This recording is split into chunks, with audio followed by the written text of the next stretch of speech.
예수님께서 오병이어의 사건을 일으키신 후에 그날 밤을 그곳에서 함께 머물지 않고 제자들과 함께 호숫가 건너편 가버나움으로 이동을 하셨습니다. 근데요,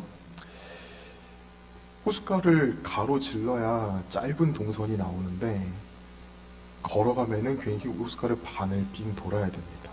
그래서 이 시간을 줄이고 또 체력적인 수고를 덜기 위해서 배를 이용해서 호수를 건너서 갑니다.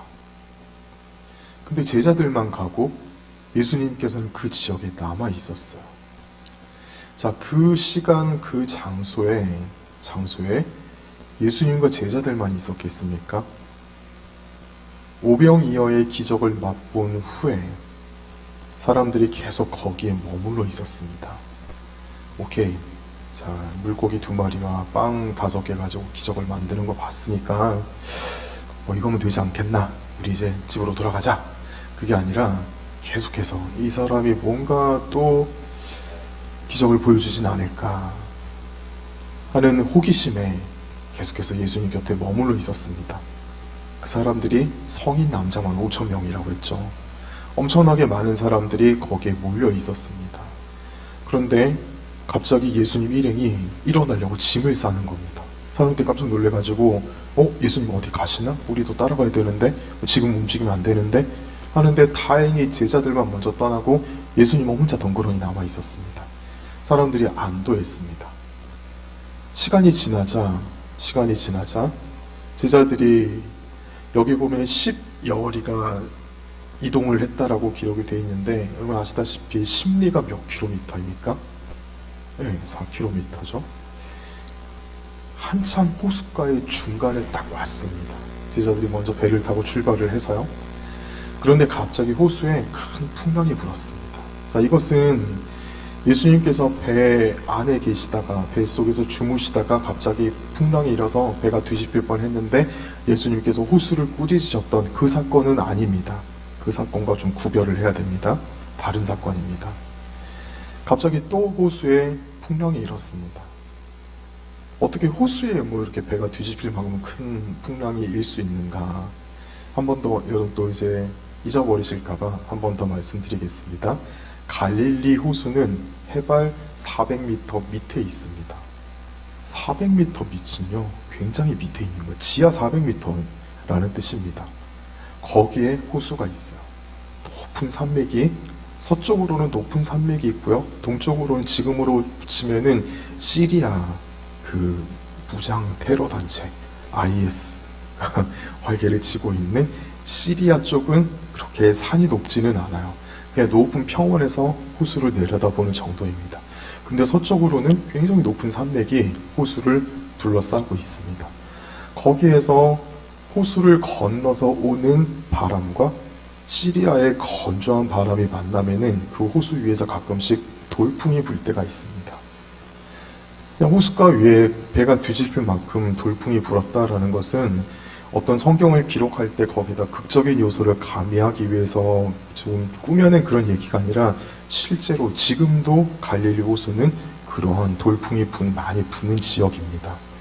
그래서 그 호수에 물고기들이 많이 살아요. 아시다시피 표면에, 물 표면이 자꾸 이렇게 출렁이면은 밑에 강 바닥에 앉아있는 유기물들도 같이 따라서 움직입니다.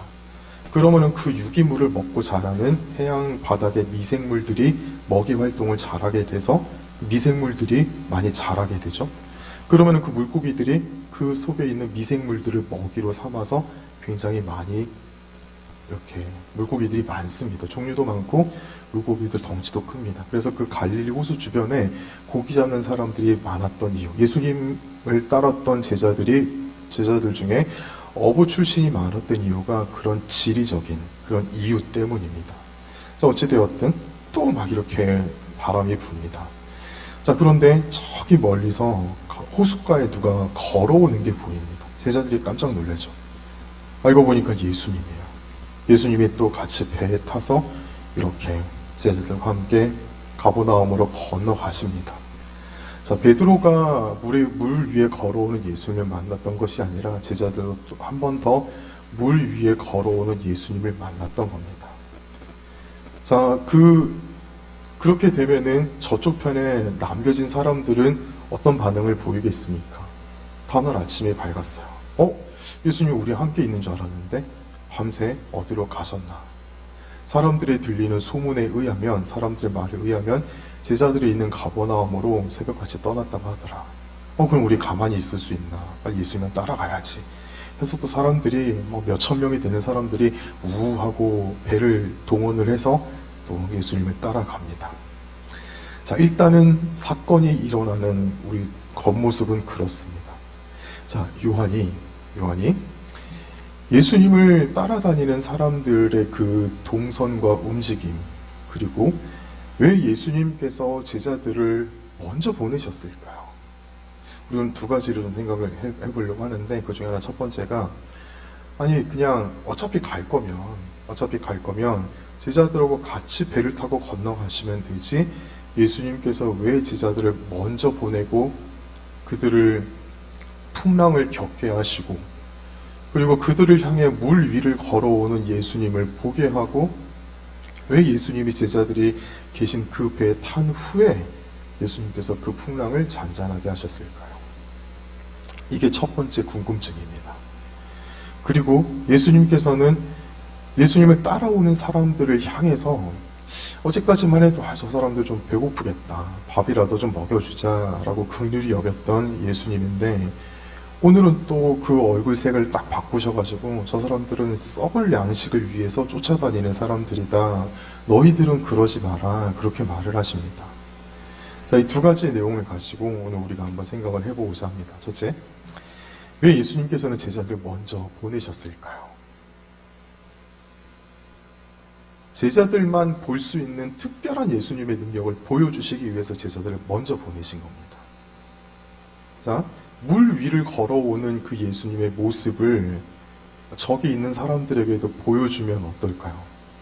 우리가 이제 극적인 어떤 그걸 좀 만들어내기 위해서 막 갈릴리 호수에 풍랑이 있는데 예수님께서 저벅저벅 걸어가시는데 가만히 봐도 예수님이 빠지질 않는 거예요. 한참을 봐도 예수님께서 물에 빠지지 않고 떠 있는 모습을 보여주는 겁니다.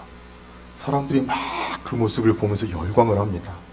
그때 예수님께서 싹 뒤를 돌아다 보시면서 짠, 이러면 얼마나 예수님께서 좀 극적인 모습을 보여줄 수 있고 사람들한테 더 많은 박수를 받을 수 있지 않았겠습니까? 근데 5,000명을 성인 남자 5,000명을 먹여주시는 것도 참 귀한 일인데, 근데 예수님께서는 제자들에게만 예수님만 할 수 있는 특별한 능력을 한 번 더 그날 밤에 보여주시는 겁니다. 왜 저들에게는, 예수님을 따르는 군중들에게는 그 모습을 보이지 않으시고 제자들에게만 한 번 더 보여주실까요? 사실 보면은요, 예수님의 그 이적과 표적, 그리고 예수님의 특별한 능력을 제일 많이 경험한 사람들은 제자들입니다. 왜 예수님께서는 제자들에게 그렇게 많은 특별한 능력들을 많이 보여주셨을까요?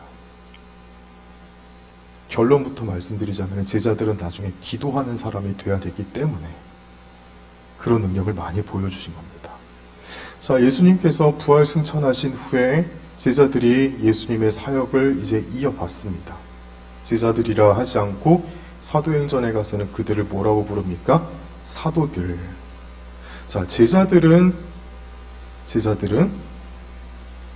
헬라어 원어로 치면은요, 부르심을 받은 자라는 뜻입니다. disciples, 영어로는요. 자, 그리고 사도는 아포스톨이라고 해가지고, 아포스톨로스라고 해가지고 보내심을 받은 자라고 합니다. 자, 똑같은 사람들인데 부름을 받아서 보내는 사람들, 그들이 바로 이 사람들입니다. 제자로 부르심을 받았다가 사도로 부르심을 받죠. 자, 그런데 그 과정에 그들은 어떤 체험을 합니까? 어떤 변화가 일어납니까? 그들에게. 제자로 부르심을 받아서 제자로 있을 때는 예수님을 많이 봅니다. 예수님을 많이 체험하고 예수님을 많이 경험합니다. 물론 예수님의 능력을 경험하는 것도, 예수님의 이적과 표적을 경험하는 것도 중요한데, 제일 중요한 거는 예수님 자신을 많이 경험을 합니다. 예수님을 먹고 예수님을 마신다라고 표현할 수가 있겠죠. 자, 그런데 부활 승천하신 예수님은 더 이상 그들과 함께 계시지 않습니다. 그런데 그들은 계속해서 주님의 능력이 필요로 합니다. 사역을 함에 있어서. 그들에게 제자로 있을 때보다 더 거칠고 힘든 환경이 날마다 그들에게 찾아옵니다. 외적으로 뿐만 아니라 교회를 세워나가는데, 이 교회 성도들이요, 자꾸 지네들끼리 치고받고 싸우기까지 합니다. 밖으로 다가오는 위험도 참 감당하기 힘든데, 속에서도 치고받고 싸우니까 제자들이 얼마나 힘들었을까요? 그때 제자들이 어떻게 그 일들을 감당해낼 수 있었을까요? 맨정신으로 안 됐겠죠. 그렇다고 세상 사람들이 하는 것처럼, 세상 사람들은요, 맨정신으로 그 일들이 감당이 안 될 때 어떻게 합니까? 무언가의 힘에 의지합니다. 그래서 에베소서 5장 말씀에 술 취하지 말라, 이는 방탕함이니 성령의 충만함을 받으라. 그 말씀은 다른 것에 힘을 빌리지 말고 성령의 힘을 빌어서 살아가라. 세상 사람들처럼 살아가지 말아라. 그 말이거든요. 자, 제자들도 자꾸 어려움이 몰려오니까 맨정신으로 안 되니까 어떻게 해야 되겠습니까? 여러분, 맨정신으로 내 삶이 감당이 안 될 때 여러분 어떻게 하십니까? 잠이나 자자. 아니면은 마음이 너무 울적해.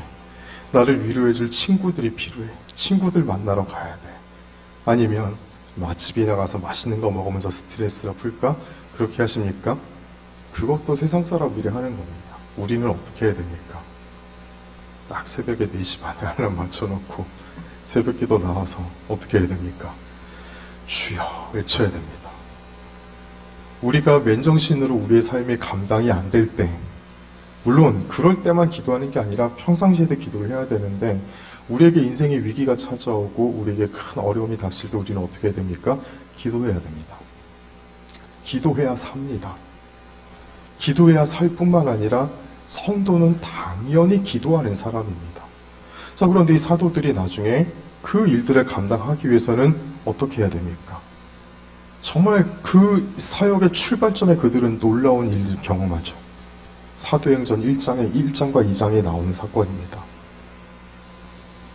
하늘이 열리고 성령의 세례와 성령의 충만과 능력과 은사를 경험합니다. 그때부터 그들은 깨닫습니다. 이렇게 기도하면서 주일 하는 거구나. 자, 그런데요, 그들이 그렇게 기도를 하게 된 것은 그 저변에 무언가 큰 놀라운 그런 밑거름이 이미 형성이 돼 있었기 때문입니다. 예수님과 함께 했던 시간이 있었기 때문에. 만약에 제자들이 그 예수님과 함께하는 시간이 없었다면 하루아침에 기도하는 사람으로 변화될 수가 있었을까요? 기도하면서 그 사역들을 감당할 수가 있었을까요? 그렇지 않았을 겁니다. 예수님께서 제자들을 지금 그 바다에 먼저 보내놓고 예수님의 그 특별한 능력을 제자들에게만 보여주신 그 이유는 자꾸 그 예수님을 경험시켜주기 위해서, 예수님이 어떤 분인지, 예수님이 얼마나 능력이 많은 분인지, 예수님이 하나님으로부터 인침을 받은 그 하나님의 독생자라는 사실을 자꾸 가르쳐주기 위해서, 쉽게 말하면요, 제자들에게 예수님을 익숙하게 만들어주기 위해서 지금 그 일들을 예수님께서 만들어주시는 겁니다. 우리도 이게 너무 중요합니다. 우리는 기도해야 살아가는 인생인 줄 믿습니다. 아멘이십니까? 기도는 정말 우리를 우리 되게 만들고 우리의 어려운 문제를 해결해주고 내가 되지 않는 문제를 되게 만들어주는 놀라운 능력이 있습니다. 이게 기도의 능력입니다. 자, 그런데 우리가 정말로 기도하는 사람이 되기 위해서는 열심히 우리가 기도의 훈련을 받고 기도도 연습하고 기도를 잘하는 사람들의 기도도 자꾸 들어보고 그렇게 기도를 배울 수 있지만 제일 중요한 것, 제일 핵심이 되는 것은 우리가 예수님을 체험해야 돼요. 예수님이 누군지를 성경을 통해서 배우기도 하고 설교를 통해서 듣기도 하고 성경 말씀을 많이 읽으면서 예수님을 알기도 하고 말씀을 암송하면서 예수님을 자꾸자꾸 머릿속으로 기억에 남기도 하고, 그리고 살아가면서 정말 살아계신 예수님을 체험하는 이 신앙이 너무너무 중요합니다. 우리가 때로는 기도의 동력을 잃어버릴 때가 있어요. 기도를 해야 되는 것은 알아요. 근데 기도가 안 될 때가 있어요. 때로는 기도하려고 하나님 앞에 앉았는데 30분, 40분이 지나도 입에서 아무 말도 나오지 않고 마음이 먹먹하고 답답할 때도 있습니다. 그럼에도 불구하고 그 기도의 자리를 자꾸 이어나갈 수 있는 힘이 어디에 있습니까? 내가 이전에 그리고 지금까지 체험해왔던 예수님과 나만의 시간, 그 시간이 자꾸 쌓여 있으면 내가 주님을 알게 모르게 많이 신뢰하게 되고, 내가 기도가 되지 않을지라도 그러나 주님 앞에 나와 앉아 있을 수 있는 그 자세가 만들어집니다.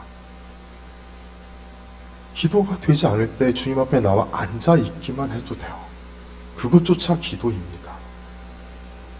예수님을 만나고 예수님을 체험하고 예수님과 자꾸 많은 시간을 보낸 사람일수록 더 깊은 기도의 자리로 들어갈 수 있고, 그 기도의 뿌리는 더욱더 깊어집니다.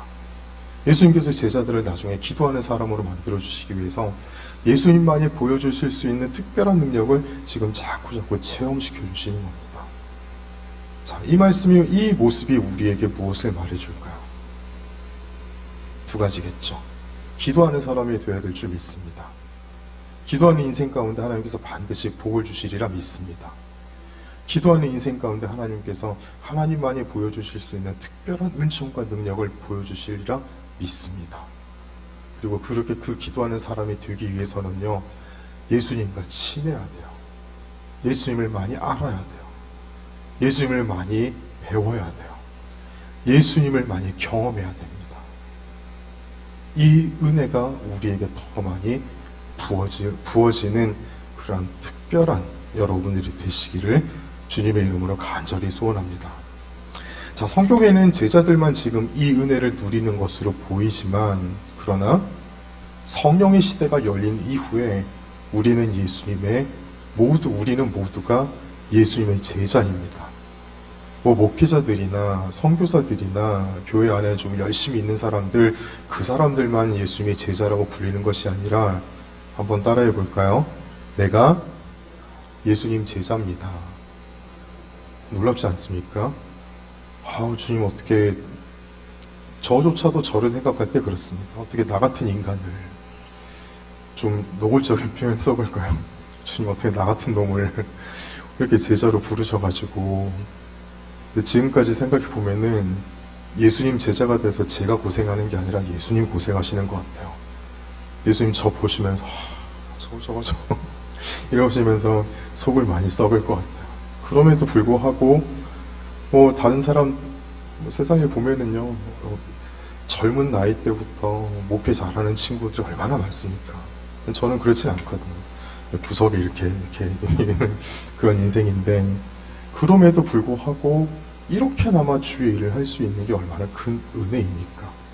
다른 사람들 주목받고 막 그러지 않아도, 그러나 달란트 받은 사람 아니어도, 데나리온 받은 사람이어도, 어떻게 보면은 몇 세겔 받은 그런 사람일지라도, 그러나 주님의 제자가 된 것이 얼마나 감사하고 귀한 일인지 모릅니다. 우리가 좀 이런 영적인 자존감을 가졌으면 좋겠습니다. 우리는 주님의 제자입니다. 주님께서 나에게도 사명을 주셔서 주님께서 기뻐하시는 일을 잘 감당할 수 있도록 주님께서 우리를 도와주시는 분이십니다. 그러므로 우리가 더욱더 기도하는 사람이 되어야겠다라고 결단하시고, 기도하는 자리에 자꾸 많이 나오시고, 기도는요, 많이 듣고 많이 하고 많이 앉아 있을수록 기도하는 실력이 좋아집니다. 기도하는 시간도 길어지고 무슨 말을 해야 되는지도 배우게 되고, 그러는 가운데 그 기도가 내게 되고, 내 기도가 자꾸 만들어지면 그때부터 하나님과 나만의 그 교제의 길이 열리는 거예요. 그런 기도의 은혜와 복이 여러분들에게 풍성하게 부어지기를 진심으로 축복합니다. 자, 이제 사람들을 봅니다. 예수님께서 예수님을 따르는 사람들을 보고, 저 사람들은 썩을 양식을 위해서 저렇게 지금 시간과 자기 공을 들여서 헛수고한다, 그렇게 이야기를 하고 있습니다. 마치 연예인들 보는 것과 같습니다. 지금 예수님을 연예인으로 생각하고 예수님 따르는 그 수많은 사람들은 예수님의 팬들이에요. 여러분 어떻습니까? 팬들이 정말 그 연예인을 평생 좋아합니까? 한 번씩 보면은요, 어떤 이제 가수나 배우들을 볼 때, 뭐 이제 엔터테이너들을 볼 때, 더 이상 인기 있는 노래를 못 부른다거나, 아니면은 좋은 작품에 섭외가 되지 않는다거나, 아니면 결혼을 해서 잊혀지는 사람들이 얼마나 많습니까? 그가 인기를 얻고 막 여기저기 얼굴 나오고 행사 다닐 때는 사람들 막 좋다고 박수 치다가도 한 번 실수하거나 한 번 혐의가 완전히 드러나지도 않았는데 경찰서 가서 조사 몇 번 받으면 사람들 인기가 싹 사라지고 맙니다. 인기는 안개와도 같은 거예요. 그래서 연예인들 보면은 어떻습니까? 물 들어올 때 노 젓는다고 지금 인기 있을 때 정말 열심히 다니면서 그렇게 하지 않습니까? 근데 어떻습니까? 인기는 영원한 겁니까? 영원하지 않은 겁니까? 물론 모든 연예인들에게 해당하는 건 아닙니다. 자기 관리 열심히 잘하고 때로는 좀 인기가 떨어질 때가 있을지라도 꾸준하게 성실하게 노력하면은 또 언젠가는 빛을 보게 되고 그런 사람들이 나중에는 더 이제 세월이 지나고 나면은 더 사람들로부터 많은 박수를 받게 되죠. 근데 대부분의 경우를 봤을 때 인기는 영원하지 못하더라고요. 예수님께서 지금 그걸 말하는 겁니다. 저 사람들이 지금 나를 연예인으로 생각하고 있어. 우리 26절을 보면 예수님께서 뭐라 말씀하십니까? 떡을 먹고 배부른 까닭이라. 현실적인 그들의 오감을 만족시켜주기 때문에 예수님을 따르는 거라고. 그런데 너희들은 이렇게 썩을 양식을 위해서 나를 따르지 말고 그렇게 살지 말고 영원히 존재하는 양식을 위해서 그렇게 일을 해라. 제자들이 묻습니다. 그럼 그게 뭡니까? 하나님께서 인치신, 하나님께서 보내신 예수님 자신을 말하는 겁니다. 나를 믿는 사람이 되라. 그렇게 이야기를 합니다. 자, 우리가 예수님을 잘 믿는 사람이 되어야 될 줄 믿습니다. 아멘이시죠? 그런데 이 믿음이라는 거는요, 우리의 관념이나 우리의 감정이나 우리의 의지 속에 있는 그러한 것을 말하지는 않습니다. 믿음은요, 눈에 보이지 않는 것이 아니라 반드시 눈에 보이는 겁니다. 제가 두 가지를 말씀드리겠습니다. 첫째, 우리가 예수님을 잘 믿는다는 것은 넓은 길, 편한 길로 가는 게 아니라 좁고 좁은 길을 가는 겁니다. 혹시 여러분 고속도로를 통해서 부산에 한번 가보신 적이 한 번씩 있으시죠? 최근에 몇 년 전에 경주에서부터 부산까지 가는 고속도로가 새로 뚫렸어요. 이전에는 그렇게 편하지 않았는데 요즘의 고속도로를 보면은요, 두 가지 특징이 있습니다. 첫째, 좌우 커브가 많이 없습니다. 최대한 일직선으로 뚫습니다. 그래서 운전하기가 굉장히 수월합니다. 두 번째 특징은 고저차가 많이 없습니다. 외우고 깎아가지고 최대한 평평한 길로 그렇게 만드는 게 지금 모든 도로를 만드는 그 특징이에요. 어쩔 수 없이 산을 피해야 된다거나 특별한 경우가 있지 않고서는 그렇게 만듭니다.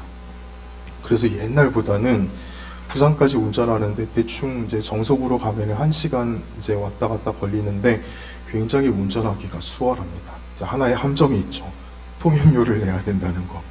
저는 개인적으로 통행료 내기가 좀 아까워가지고 좀 불편을 감수하고 국도로 좀 다니는 편이기는 한데, 편한 길로 가면 너무 좋습니다. 넓은 길로 가면 너무 좋습니다. 근데 예수님께서는 우리에게 뭐라 말씀하십니까? 우리 인생의 길을 갈 때 그렇게 넓은 길 가지 말고 좁은 길을 가라. 자, 그런데 이 이야기는 예수님 안 믿는 사람들은 넓은 길로 가는데 예수님 믿는 사람들은 좁은 길로 가야 된다, 그 말이 아닙니다. 조금 구체적으로 들어가 볼까요? 예수님 믿는 사람들 중에서 넓은 길 가는 사람이 있고 좁은 길 가는 사람이 있다는 말입니다. 여기서 불신자들은 제외가 됩니다. 소위 예수님을 믿는다는 사람들도 넓은 길 가려는 사람들이 굉장히 많습니다. 그런데 예수님 믿는 사람들이 그 넓은 길을 놔두고 좁은 길로 가야 된다는 말입니다. 자, 우리가 어떻게 하면 좁은 길로 갈 수가 있겠습니까? 조금 더 구체적으로 얘기해 본다면 우리가 예수님을 좀 불편하고 힘들게 믿어야 됩니다. 적당히 신앙생활하자. 좀 편하게 신앙생활하자. 그렇게 예수님을 믿어서는 안 된다는 말입니다. 적당히는 없어야 됩니다. 내가 좀 힘들더라도, 내가 좀 피곤해서, 예를 들자면 주일날 집에 가면은 푹 쓰러질 정도로 좀 피곤하더라도 내 한계가, 때로 체력의 한계가 올 때까지 그렇게 주의 일을 해야 된다는 말입니다. 예수님 믿을 때 적당히 믿는 게 아니라 주일날 오전 예배 한 번만 드리면 충분하지 않나 그렇게 생각하는 게 아니라 오후 예배도 당연히 나와야 되고 수요 기도에도 나와야 되고, 여러분들 되게 잘하시는 거예요.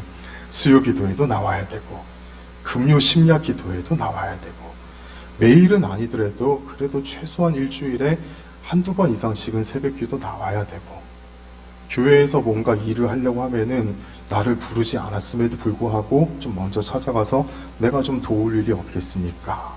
그렇게도 한번 해보고, 소그룹 모임이 있을 때 자꾸 참여하려고 하고, 어떤 교회는요 성경 공부하고 소그룹 모임 하는데 장로님들이 아무도 안 보이는 거예요. 나중에 알고 보니까 장로쯤 되면은 이제 그런 소그룹 참석 안 해도 안 배워도 되지 않나, 이런 생각을 가지고 계시는 분들도 진짜 있더라고요. 그래서 제 소그룹, 저 그때 그 교회에 있었는데 소그룹 표현을 못하고 아이고야 이런 생각을 가진 적도 있습니다. 또 행사 같은 거 있을 때 더 나와서 이렇게 봉사도 하고, 몸으로 할 뿐만 아니라 신앙생활 할 수 있는 최선을 다해서 내가 좀 불편해지도록 힘들게 예수님 섬기는 게, 그게 좁은 길 가는 겁니다. 그렇게 예수님을 열심으로 잘 믿을 때 예수님께서 우리에게 그래 너가 참 좋은 믿음을 가졌구나라고 칭찬하십니다. 불편한 것도 해야 됩니다. 불편한 거 해야 됩니다. 자, 그래서 두 번째, 예수님께서 이렇게 말씀하셨죠. 누구든지 나를 따라오려거든 날마다 자기 십자가를 지고 나를 따를 것이니라. 십자가를 진다는 것은 무엇입니까? 내가 곧 죽을 나의 사형틀을 짊어지고 다니는 겁니다. 내가 죽는 겁니다. 우리 젊은 사람도 요즘 MBTI라고 내가 어떤 성향을 가지고 있는가 그 얘기를 많이 하죠. 뭐 외향적이다, 내향적이다, 계획적이다, 즉흥적이다, 아니면은 직관력이 뛰어나다, 아니면은 센시티브하다, 뭐 이런 식으로 자기 성향을 많이 구별을 하려고 합니다. 교회 일 하다 보면은요, 내 성향에 안 맞을 때 있습니다. 내가 정말 이렇게까지 참아야 되나 할 정도로 내 자존심이 막 두드려 맞고요. 내 자존심이 그냥 막 한두 대 맞는 게 아니라 동시다발적으로 수십 명이 나를 막 공격하는 것 같습니다. 내가 죽어지는 고통이 때로는 있습니다. 예수님은 그렇게 믿어야 된다는 겁니다. 자기 십자가를 지고 예수님을 따른다는 것은 날마다 죽음을 경험하면서 예수님을 따른다는 겁니다. 자, 많은 성도들이 그 자리에까지 사실은 가지 못하고 있어요. 교회에서 정말 나를 불편하게 하고, 나를 부끄럽게 만들고, 그렇게 되면 어떤 일이 생깁니까? 교회가 여기밖에 없나? 다른 교회 가야지. 요즘 그런 현상들이 많습니다. 작은 교회는 자꾸자꾸 사람들이 떠나고, 큰 교회는 자꾸자꾸 사람들이 늘어요. 물론, 거기가 이제 설교도 잘하고, 아무래도 여러 이제 재정들이 많이 모이다 보니까 예배도 좀 풍성해지고, 특히 이 다음 세대 교육에 신경 쓰는 엄마 아빠들은요, 그런 데 많이 찾아가기도 합니다. 잘하니까. 그런데 그 중에 일부는요, 나 좀 사람들 떠나서 모르는 사람들한테 묻혀서 좀 편하게 신앙생활 하고 싶다. 그러는 사람들도 제법 있습니다. 물론 우리가 그들을 이렇게 비판하거나 그렇게 할 수는 없습니다. 그런데 정말 우리 신앙의 본질은 날마다 내 죽음을 경험하면서 예수님을 따라가야 된다는 겁니다. 그런데요, 내가 죽는 일이 참 힘들고 어려운 일인데, 내가 죽어진 후에 그 뒤에 어떤 일이 일어나는지 아십니까? 그 뒤에 주님께서 주시는 참된 생명을 경험하게 됩니다. 한 번 죽어지고 두 번 죽어지고 나면은 그 죽음 뒤에 찾아오는 주님의 진짜 위로를 경험할 수가 있어요. 죽음 뒤에 찾아오는 더 큰 은혜를 경험할 수가 있습니다. 주님께서는 죽으신 후에 진정으로 하나님 독생자의 영광을 누리십니다. 하나님 보좌 우편에 앉아 계십니다. 그 자리가 아무나 가는 자리입니까? 절대 아니죠. 우리에게도 동일한 은혜를 주십니다.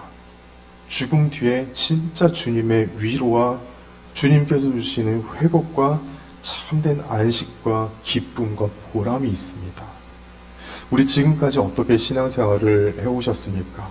나름 우리 각자의 자리에서 최선을 다하셨을 겁니다. 근데 오늘부터 우리가 이거 하나 더 생각하고 가십시다. 예수님 따르는 길은 내 십자가를 지고 가는 거다.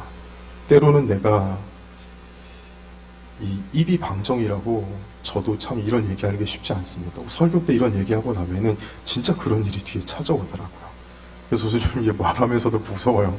또 이제 교회 아니나 다른 데서 또 내가 공격당하는 하나님께서 나를 더 이렇게 누르시는 훈련시키는 시간이 찾아오지는 않을까 좀 고민은 됩니다만 그러나 믿음으로 막 얘기를 합니다. 그런 일이 있을 때 우리를 위해서 죽으신 십자가에 달려 죽으신 예수님을 생각하면서 나도 예수님과 함께 한 번은 죽어지는 그런 우리가 될 수 있기를 간절히 소원합니다. 한번 생각해 봐요. 교회가 여러 사람들이 모여서 공동체를 이룹니다. 그런데 다 내가 옳다, 네가 옳다. 얼마 전에 그런 얘기 들었어요.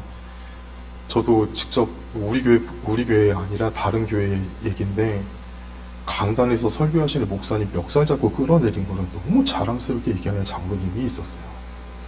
건너 들은 얘기입니다. 두려웠어요.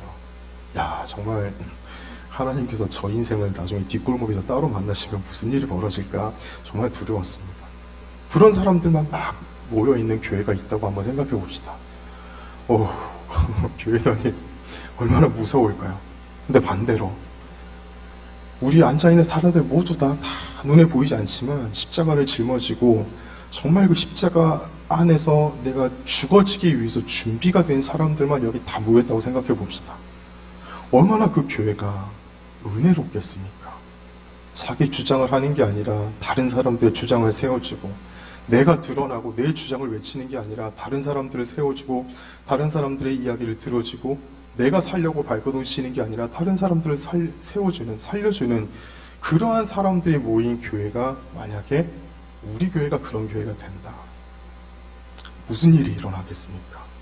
하나님께서 그 교회를 가만히 내버려 두겠습니까? 정말 큰 복을 주시고 부흥을 일으켜 주시고 정말 이 시대 가운데 보기 드문 정말 은혜롭고 부흥이 되고 성령으로 충만하고 양적으로 질적으로 하나님께서 큰 성장을 주시지 않겠습니까? 우리 교회가 그렇게 되기를 간절히 소원합니다. 그 교회에 붙여진 성도들의 가정을 하나님께서 또 가만 내버려 두시겠습니까? 정말 큰 복을 주시지 않겠습니까? 우리가 뭔가를 하니까 따내기 위해서 그러는 것이 아니라 근데 그게 우리가 신앙생활하는 기본적인 자세라는 겁니다. 날마다 자기 십자가를 지고 내가 날마다 죽어지고 낮아지고 그렇게 신앙생활하는 것. 그게 진짜로 믿음이라는 겁니다. 믿음은 눈에 보이는 겁니다. 좁은 길 가는 것이 믿음이고요. 자기 십자가를 지고 가는 것이 믿음입니다. 이 믿음을 예수님께 오늘 이 순간부터 주님, 내가 지금까지는 조금 그런 부분들이 약했다면, 내가 그러지 못했다면 주님이 이전에 나를 긍휼히 여겨주시고 내가 지금 이 순간부터는, 오늘부터는 눈에 정말 주님께서 기뻐하시는 그런 믿음을 가지고 살아갈 수 있도록 나를 도와주십시오 라고 기도하시는 우리 모두가 되시기를 주님의 이름으로 축복합니다. 발음했습니다. 우리 예수님을 더 많이 체험하고 예수님의 은혜를 많이 경험해서 우리 기도의 용사들이 되시는 여러분들이 되시기를 진심으로 축복합니다. 저와 우리가 되기를 축복합니다. 또 좁은 길 가기를 힘쓰고 날마다 자기 십자가를 지고 주님을 따라가는 저와 우리가 되기를 간절히 축복합니다. 그럴 때 우리의 삶에 또 다른 새로운 지평이 열리고 그 위에 하나님의 더 큰 은혜와 복이 정말 충만하게 부어지는 새로운 역사가 나타날 겁니다. 그 역사에 함께 참여하시는 우리 모두가 되시기를 주님의 이름으로 진심으로 축복합니다.